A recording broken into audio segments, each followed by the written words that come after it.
পুরান ভিডিওগুলো এখন দিচ্ছি, কারণ পুরান ভিডিওগুলা দেখে তারপর হচ্ছে গ্রামের ভালোভাবে দেখে মানে পছন্দ করে, সেজন্য গত ডিসেম্বরের ভিডিওগুলা দিচ্ছি।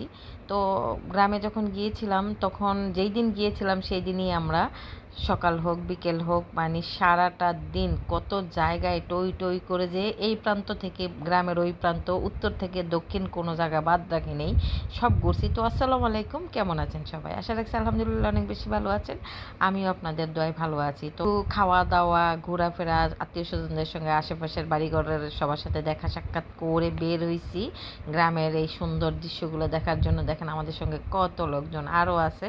তো সবাই ঘুরতে বের হয়েছি, তখন বাজে অলমোস্ট 3:30। তো এই সময় রোদও ছিল, এই রোদটা অনেক মিষ্টি ছিল, যেহেতু ডিসেম্বরে সুন্দর একটা রোদ ছিল। তো তারপরে আমরা, এটা হচ্ছে আমাদের গ্রামের দক্ষিণের অংশ বা দক্ষিণ দিকের জায়গাগুলো, এগুলো আমরা বাড়িতে বর্ষায় গেলে তারপরে পানিতে সাঁতার কাটি। আমি অবশ্য সাঁতার পারি না, একটু একটু পারি। এই যে এখন যে সিজনটা আসতেছে, এটা হলো সবচেয়ে সুন্দর জায়গা। তো আমাদের এই গ্রামের ভিতর দিয়ে ইটের সোলিংয়ের এই রাস্তাটা, তো একদম বিলের মাঝখানে, এই বর্ষায় যেটাতে কি সুন্দর সুন্দর লাগে বলা বাহুল্য। যাই হোক, দক্ষিণের ওই সাইডটা ঘোরাফেরা আমাদের বাড়িতে, এটা হলো আমার বাবার বাড়ি। তো আমরা বাবার বাড়িতে উঠি নাই, পিছনের ঘরটাই হচ্ছে আমার ফুপুর বাড়ি। তো বাবার বাড়ি আর আমাদের ফুপুর বাড়ি একসাথে, একদম একদম কাছাকাছি। পিছন দিয়ে এমন একটা দরজা রাখছি, 1 সেকেন্ডের মধ্যে ফুপুর বাড়ি যাওয়া যায়। তো যাই হোক, যেহেতু দিন আছে, ভাবলাম একটু ঘরে ঢুকি।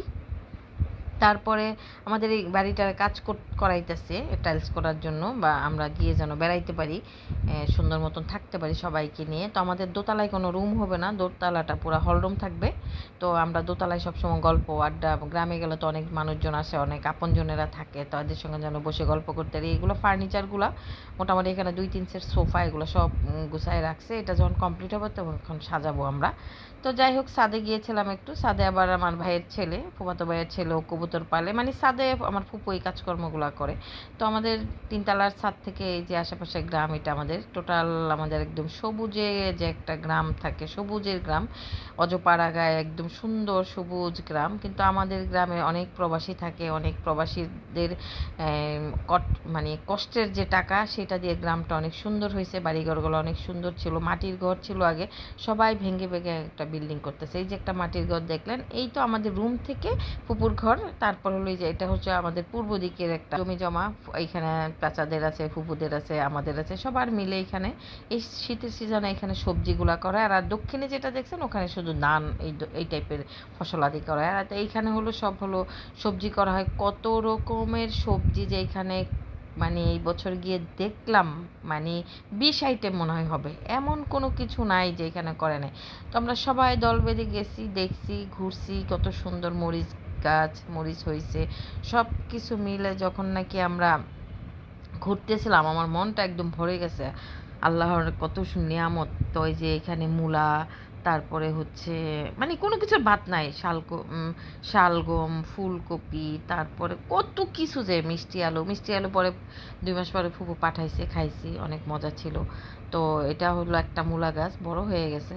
আর এই যে কত বড় এই মূলাটা, টাইনা তুলতে আমার বড় হয়ে গেছে, সামনের ভিডিওতে দেখতে পারবেন না কত বড় বড় মূলা তুলছি। তো বউদেরকে নিয়ে গেলাম করলা তুলতে। দেখুন, আমাদের তো আর ঝুড়ি লাগে না, ওড়নার মধ্যে নেওয়া যায়, অনেক করলা ছিল। তো এখান থেকে আমরা অনেক করলা তুলছি, গাজর, অনেক কিছু তুলে যেদিন ফার্স্টে গেছি, তো পরের দিন সকালে এগুলো ভাজি করছি, এত ভালো লাগছিল। এই যে শালগমের যে কচি পাতাটা, এটার একটা ভাজি করছিল চিংড়ি মাছ দিয়ে, এত মজা লাগছে, এটা মনে হয় আমরা জীবনেও করতে পারবো না। যাই হোক, আমরা ঘুরতেছি ফিরতেছি, আনন্দ ফুর্তি করতেছি। এই যে লাল শাক, তারপরে মানে বেগুন, এই পরে আরেক মাস পরে গিয়ে যে মনে হয় 20-25 কেজির মতন এই পাকা টমেটো আনছি গাড়ি ভরে। তো যাই হোক, সব আনন্দ ফুর্তি করে সন্ধ্যা হয়ে যাচ্ছে, এই পাশ থেকে ওই পাশ ঘোরাফেরা করে, দুষ্টামি করে, কত কথা, কত কিছু। ওই যে ধানগুলো এখন কেটে ফেলছে, বৈশাখ শেষ হয়ে গেছে যেহেতু। তো যাই হোক, আমি আমার গ্রামের দৃশ্যটা আবার দেখাইলাম আপনাদের কাছে। তুলে ধরলাম। কেমন লাগলো লাইক কমেন্ট শেয়ার করবেন, ভালো লাগলে এরকম গ্রামে কারা কারা যান সেটাও কমেন্ট করবেন। গ্রাম অনেক সুন্দর, গ্রামকে কেউ ভুলবেন না, গ্রামে যাবেন, গ্রামের সঙ্গে মিশলে আসলে আমরা যে বাঙালি এটা পুরা বোঝা যায়।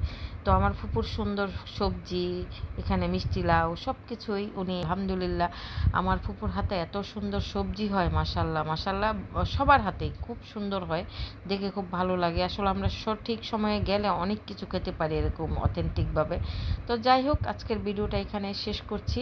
তো ভালো থাকবেন সবাই, আমার জন্য দোয়া করবেন। আগামীতে সুন্দর দেখার আমন্ত্রণ জানিয়ে আজকের ভিডিও আমি শেষ করছি। তো ভালো থাকবেন সবাই, আল্লাহ হাফেজ, আসসালামু আলাইকুম।